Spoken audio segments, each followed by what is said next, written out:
Power കട്ടിന്റെ ആദ്യത്തെ രക്തസാക്ഷി.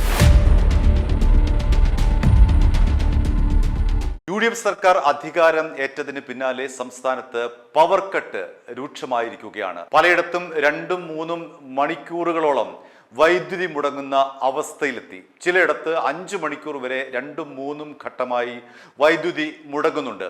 സർക്കാർ തന്നെ അംഗീകരിച്ചിട്ടുണ്ട് സംസ്ഥാനം വളരെ ഗുരുതരമായിട്ടുള്ള വൈദ്യുതി പ്രതിസന്ധിയിലൂടെയാണ് കടന്നു പോകുന്നതെന്ന്. ഇന്നിപ്പോൾ വരുന്ന ഏറ്റവും പുതിയ ഒരു വാർത്ത എന്ന് പറയുന്നത് ഒരുപക്ഷെ സംസ്ഥാനത്തിന്റെ ചരിത്രത്തിൽ ആദ്യമായിട്ടായിരിക്കാം പവർ കട്ട് മൂലം ഒരാൾ മരിക്കുന്നത്. പാലക്കാട് കല്ലേക്കാട് എന്ന് പറയുന്ന സ്ഥലത്ത് ഒരു രോഗി മരിച്ചിരിക്കുന്നു പവർ കട്ടിനെ തുടർന്ന്. എങ്ങനെയാണ് ഈ മരണം സംഭവിച്ചിരിക്കുന്നത് എന്ന് നമുക്ക് വിശദമായി പരിശോധിക്കാം. അദ്ദേഹത്തിന്റെ പേര് M. കൃഷ്ണൻ എന്നാണ്. ഏറെ നാളായി ശ്വാസകോശ സംബന്ധമായ അസുഖത്തെ തുടർന്ന് അദ്ദേഹം ആശുപത്രിയിൽ ചികിത്സയിലായിരുന്നു. 8 ദിവസം മുൻപാണ് വീട്ടിലേക്ക് കൊണ്ടുവന്നത്. അദ്ദേഹം അതീവ ഗുരുതരാവസ്ഥയിലാണ്. ഓക്സിജന്റെ സഹായത്തോടു കൂടിയാണ് അദ്ദേഹം ജീവിച്ചിരുന്നത്. അദ്ദേഹത്തിന്റെ ജീവൻ അങ്ങനെയാണ് നിലനിർത്തിക്കൊണ്ടിരുന്നത്. ഓക്സിജൻ കോൺസെൻട്രേറ്റർ എന്ന് പറയുന്ന ഒരു ഉപകരണത്തിന്റെ സഹായത്തോടു കൂടിയാണ് അദ്ദേഹം ജീവൻ നിലനിർത്തിയിരുന്നത്. ഈ ഉപകരണം പ്രവർത്തിക്കണമെങ്കിൽ കറണ്ട് വേണം. വീട്ടിലാണെങ്കിൽ ഇൻവെർട്ടർ വാങ്ങി വെക്കാനുള്ള സാമ്പത്തിക സ്ഥിതിയുമില്ല. അപ്പോൾ അതുകൊണ്ട് ഈ കറണ്ടിനെ ആശ്രയിച്ച് മാത്രമാണ് M. കൃഷ്ണൻ തൻ്റെ ജീവൻ നിലനിർത്തിയത്. കഴിഞ്ഞ ദിവസം, അതായത് ഇന്നലെ 2 തവണയായിട്ട് ഈ അദ്ദേഹത്തിൻ്റെ വീടിനും പരിസരത്തുമായി കറണ്ട് പോയി. ആദ്യത്തെ കറണ്ട് കട്ട് ഏതാണ്ട് 25 മിനിറ്റോളം നീണ്ടു നിന്നു. ആ സമയത്ത് തന്നെ അദ്ദേഹത്തിൻ്റെ രക്തത്തിലെ ഓക്സിജൻ ലെവൽ കുറഞ്ഞു. പക്ഷേ കറണ്ട് വന്നതിന് ശേഷം അത് കുറച്ച് കഴിയുമ്പോൾ അത് പഴയ രീതിയിലേക്ക് ഉയർത്തിക്കൊണ്ടുവരാനായി. വീട്ടുകാർ വിചാരിച്ചു ഇനി കറണ്ട് പോകില്ല എന്ന്. പക്ഷേ അദ്ദേഹത്തിൻ്റെ ദൗർഭാഗ്യമെന്ന് പറയട്ടെ, രാത്രി കൃത്യമായി പറഞ്ഞാൽ 11:45 വീണ്ടും കറണ്ട് പോയി. വീട്ടുകാർ കൂടുതൽ ഉത്കണ്ഠാകുലരായി. അവർ KSEBയിലേക്ക് വിളിച്ചു.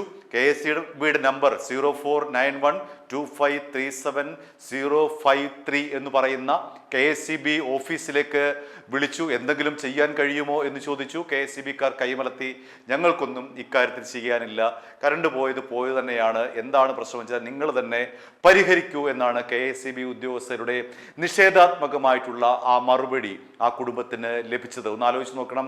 അവർ അതിൻ്റെ ഗൗരവം പറഞ്ഞു. വീട്ടുകാർ പറഞ്ഞു, ഇതുപോലെ ഗുരുതരാവസ്ഥയിലാണ് ഈ രോഗി കഴിയുന്നത്, അതുകൊണ്ട് എന്തെങ്കിലും ചെയ്യാൻ കഴിയുമോ?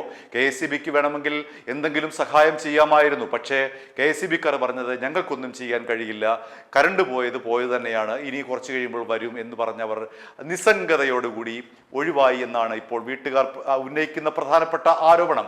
ഇതോടുകൂടി അദ്ദേഹത്തിൻ്റെ രക്തത്തിലെ ഓക്സിജന്റെ അളവ് ക്രമാതീതമായി കുറഞ്ഞു.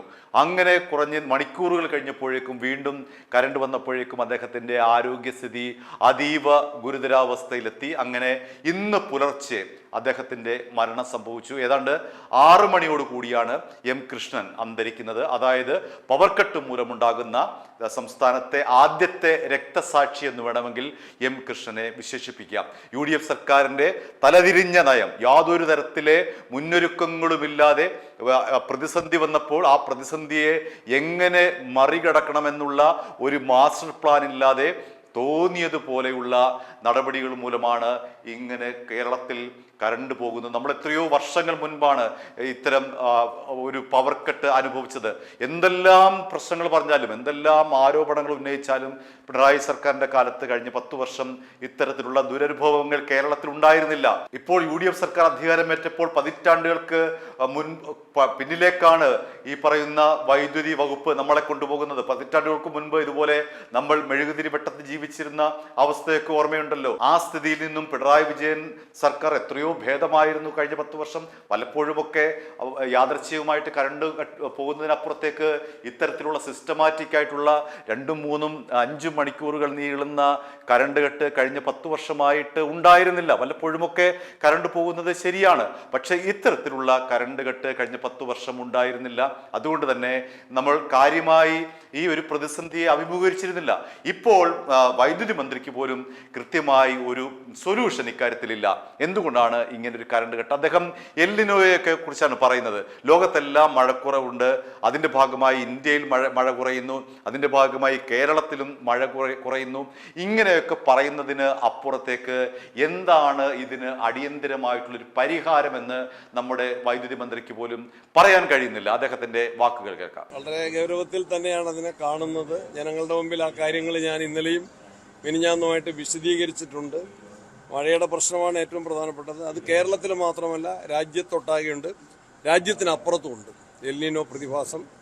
നമുക്ക് കഴിഞ്ഞ വർഷത്തിൽ ഈ സമയത്ത് ആവശ്യം 1500 മുതൽ 3600 വരെ മെഗാവാട്ടായിരുന്നെങ്കിൽ ഈ വർഷം അത് 4700 to 4800 1100 മെഗാവാട്ടിന്റെ വർധനവ് നമ്മൾ ആവശ്യത്തിലുണ്ടായിട്ടുണ്ട്. നമ്മൾ കഴിഞ്ഞ വർഷത്തെ ഉൽപ്പാദനം 45 ദശലക്ഷം യൂണിറ്റ് ആയിരുന്നെങ്കിൽ ഇപ്രാവശ്യം അത് 17 to 18 ദശലക്ഷം യൂണിറ്റ് ആയിട്ട് കുറഞ്ഞു. കഴിഞ്ഞ വർഷത്തെ നമ്മളുടെ ജലസംഭരണികളുടെ ഈ കാലഘട്ടത്തിലെ ശേഷി 60% ഇപ്രാവശ്യം അത് 28% പകുതിയിൽ കണ്ട് നമുക്കുള്ള ജലസംഭരണികളിലെ ജലസമ്പത്ത് വൈദ്യുതി ഉൽപ്പാദിപ്പിക്കാനുള്ള ജലം നമുക്ക് കുറഞ്ഞു. പിന്നെ നമ്മൾ മാർച്ച് ഏപ്രിൽ മാസങ്ങളിൽ അന്ന് കൊടിയ വേനൽ വന്നപ്പോൾ നമുക്ക് ജൂൺ പകുതിയോടുകൂടി തിരികെ കൊടുക്കാമെന്നുള്ള ധാരണയിൽ മറ്റ് സ്റ്റേറ്റുകളിൽ നിന്ന് നമ്മൾ കടം വാങ്ങി, അതിന് പറയുന്ന സാപ്പ് എഗ്രിമെന്റ് എന്നാണ്. ജൂൺ 15 ശേഷം നമ്മളത് മുടക്കാതെ തിരികെ കൊടുത്തുകൊണ്ടിരിക്കുകയാണ്. ഇത് നാഷൻ വൈഡ് ആയിട്ടുള്ളൊരു പ്രശ്നമായതുകൊണ്ട് നമുക്ക് വൈദ്യുതി തരേണ്ട സംസ്ഥാനങ്ങൾ അവരെല്ലാം ഈ ചൂട് കൂടുന്നത് കൊണ്ട് വൈദ്യുതി ഉപയോഗം കൂടുകയാണ്. അതുകൊണ്ട് നമ്മൾ കൂടുതൽ വില കൊടുത്ത്, കേരളത്തിന്റെ മറ്റൊരു സവിശേഷത, നമുക്ക് പകൽ ആവശ്യത്തിന് വൈദ്യുതിയുണ്ട്, പകൽ നമുക്ക് സോളാർ എനർജി ഉണ്ട്. ആ സോളാർ ഉൽപ്പാദിപ്പിക്കുന്നവർ ഗ്രിഡിലേക്ക് കൊടുത്തിട്ട് രാത്രിയിൽ അവർ തിരികെ എടുക്കുകയാണ്. പകല് നമ്മുടെ വൈദ്യുതിയുടെ ഒരു യൂണിറ്റിന്റെ ചാർജ് 1 പൈസയാണ്, 1 രൂപയല്ല, 1 പൈസയാണ് ഒരു യൂണിറ്റ് വൈദ്യുതിക്ക് പകല് ചാർജെങ്കിൽ രാത്രിയിൽ 10 രൂപ കൊടുത്താൽ അത് കിട്ടില്ല. പരിഹരിക്കാൻ ഇപ്പോൾ നമ്മൾ ചില ദീർഘകാല കരാറുകൾ നേരത്തെ ഹരിയാടൻ മുഹമ്മദ് മന്ത്രിയായിരുന്നപ്പോൾ ഉണ്ടാക്കിയിരുന്നു. 4/29 നമുക്ക് രാത്രിയും പകലും വൈദ്യുതി കിട്ടുന്ന കരാറായിരുന്നു. ആ കരാറ് പിന്നീട് റദ്ദാക്കപ്പെട്ടു. ആ കരാറ് പുനഃസ്ഥാപിച്ച് കിട്ടുന്നതിന് വേണ്ടി നമ്മൾ സുപ്രീം കോടതിയിൽ കേസ് കൊടുത്തിട്ടുണ്ട്. കപിൽ സിബിൽ എന്ന പ്രമുഖ വക്കീലിനെ, ഒരു ദിവസം 15 ലക്ഷം രൂപ ഫീസ് മേടിക്കുന്ന വക്കീലിനെ വെച്ച് ആ കേസ് നമ്മൾ നടത്തുന്നുണ്ട്. ഒരു കാര്യം, മറ്റ് സ്റ്റേറ്റുകളുമായിട്ട് നമ്മൾ ആശയവിനിമയം നടത്തുന്നു. ദീർഘകാല അടിസ്ഥാനത്തിൽ മാത്രമേ പരിഹാരം ഉണ്ടാക്കാൻ പറ്റുള്ളൂ. നമ്മൾ വേനൽക്കാലത്ത് നമ്മൾ ഉൽപ്പാദിപ്പിക്കുന്ന, പകൽ സമയത്ത് നമ്മൾ ഉൽപ്പാദിപ്പിക്കുന്ന സോളാർ എനർജി നമുക്ക് പ്രിസർവ് ചെയ്യാൻ ബാറ്ററി സ്റ്റോറേജ് എന്ന് പറയും ആ സ്കീം. കേരളത്തിൽ അത് ഇതുവരെ ഒരു സ്ഥലത്തും ആ ബാറ്ററി സ്റ്റോറേജ്, എറണാകുളത്ത് ഒരു മോഡൽ ഒരു കമ്പനി കൊണ്ട് സൗജന്യമായിട്ട് സ്ഥാപിച്ചതൊഴിച്ചാൽ ഒരു സ്ഥലത്തും നമുക്ക് ബാറ്ററി സ്റ്റോറേജ് സ്ഥാപിക്കാൻ കഴിഞ്ഞിട്ടില്ല. 6 സ്ഥലങ്ങളിൽ അതിന്റെ പ്രാരംഭ നടപടികൾ ആരംഭിച്ചിട്ടുണ്ട്. ഞാൻ കാസർഗോഡും ശ്രീകണ്ഠപുരത്തും 3 സ്ഥലങ്ങളിൽ തിങ്കളാഴ്ച തന്നെ അത് പോയി പരിശോധിക്കുകയാണ്. അത് വേഗത്തിൽ തീർക്കാൻ ശ്രമിക്കണം. കുറച്ച് നാളത്തേക്ക് ഈ പ്രയാസം ഉണ്ടാകും. പിന്നെ ജനങ്ങളും സഹകരിക്കണം ഞാൻ അഭ്യർത്ഥിക്കുകയാണ്. ഞാൻ ഇന്നലെ തിരുവനന്തപുരത്ത് നിന്ന് കോട്ടയത്തേക്ക് വരുന്ന വഴിക്ക് ആവശ്യമില്ലാത്ത ഒരുപാട് ലൈറ്റുകൾ, ആഡംബര വിളക്കുകൾ കത്തുന്നുണ്ട്. കേന്ദ്ര ഗവൺമെന്റ് ഒരു സംഘം വന്നിരുന്നു പരിസ്ഥിതിയുമായിട്ട് ബന്ധപ്പെട്ട്. അവര് ആവശ്യപ്പെട്ടത്, കേന്ദ്ര ഗവൺമെന്റ് പറയാൻ പോകാണ്, നമ്മളുടെ എല്ലാ വീടുകളിലും സ്ഥാപനങ്ങളിലും നമ്മൾ AC ഇടുന്നത് 27 ഡിഗ്രി സെൽഷ്യസിലാക്കണം. അത്രയാക്കിയില്ലെങ്കിൽ 25 ഡിഗ്രി സെൽഷ്യസിലെങ്കിലും ആക്കുക. ആഡംബര വിളക്കുകൾ ഒഴിവാക്കുക. രാത്രിയിൽ ഇസ്തിരി ഒഴിവാക്കുക. അങ്ങനെയുള്ള മോട്ടോർ രാത്രിയിൽ ഒഴിവാക്കുക. കുറേയേറെ സഹകരിക്കുക. എന്നോട് മുൻ വൈദ്യുതി മന്ത്രി AK ബാലൻ ഒരു ട്രെയിൻ യാത്രയിൽ ഞങ്ങൾ ഒന്നിച്ചുണ്ടായിരുന്നു. ഇത്തരത്തിൽ ജനങ്ങളോടൊരു അഭ്യർത്ഥന വെക്കണമെന്നോട് ആവശ്യപ്പെട്ടു. ഞാനത് ആവർത്തിച്ച് അഭ്യർത്ഥിക്കുകയാണ്. ജനങ്ങൾ സഹകരിക്കണം. ഡിപ്പാർട്ട്മെന്റ് വളരെ അലർട്ടാണ്. ഞാൻ കോട്ടയത്ത് നിന്ന്, ഞാനിപ്പോൾ കോട്ടയത്താണല്ലോ ഉള്ളത്. കോട്ടയത്ത് നിന്ന് കഴിഞ്ഞ ദിവസം ഒരു ചാനലിലൊരു വാർത്ത കണ്ടു. ഞാനത് പല സ്ഥലത്തും പ്രസംഗിച്ചതാണ്.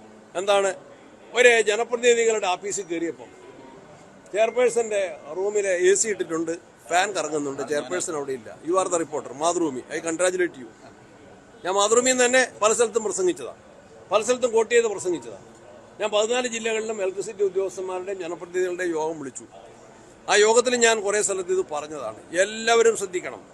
ഞാൻ എൻ്റെ മന്ത്രി ഓഫീസിലാണെങ്കിലും വീട്ടിലാണെങ്കിലും നാട്ടിലാണെങ്കിലും വീട്ടിൽ നിന്ന് ഇറങ്ങുമ്പോൾ വൈദ്യുതി ഓഫാക്കിയിട്ടാണ് വരുന്നത്. MLA ഹോസ്റ്റലായിരുന്നപ്പോൾ അങ്ങനെയാണ്. ഇപ്പോൾ മന്ത്രി ആയതുകൊണ്ട് മാത്രം ശീലിച്ചതല്ല, അല്ലാതെ ശീലിച്ചതാണ്. എല്ലാവരും അതിലേക്ക് വരണം. ഒരുപാട് അനാവശ്യ ദുരുപയോഗമുണ്ടെന്നൊരു യാഥാർത്ഥ്യമാണ്. അത്യാവശ്യ ഉപയോഗത്തിന് നമുക്ക് സാധിക്കാത്ത സാഹചര്യം വരുമ്പോൾ ദുരുപയോഗം അവരവർ നിയന്ത്രിക്കണം.